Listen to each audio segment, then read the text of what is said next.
Barbie Fortesa update. Yung post ni Barbie sa kanyang Instagram. And nag-morning run si Barbie sa UP Diliman. Sabi niya, long very slow distance. Na tumakbo siya ng 10 km sa loob ng 1 hour at 21 minutes. Ang saya pa ni Barbie. Ayan si Barbie. Hello. Yan o. Kaya nakita-kita sila Barbie, Bea Binene at Wilbert Ross dyan sa UP Diliman. Nag-enjoy si Barbie tumakbo.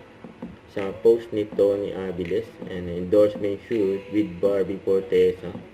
Ang ganda ni Barbie sa endorsement shoot niya. Magaling kasi makisama Post si ng Nanay Mark Fatima. My So, Word. nagustuhan ko sa kanya yun. Kasi naniniwala ako na yung glam team ko is an extension of me.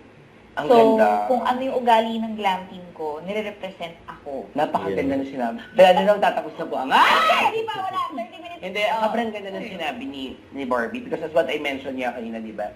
The stature of your celebrity, sometimes we tend to think na gano'n din tayo kasikat, yung glam team. Meaning niya yan, Char.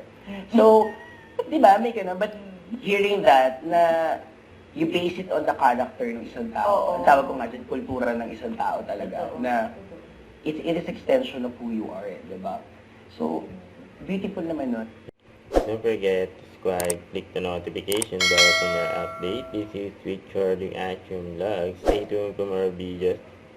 See ya.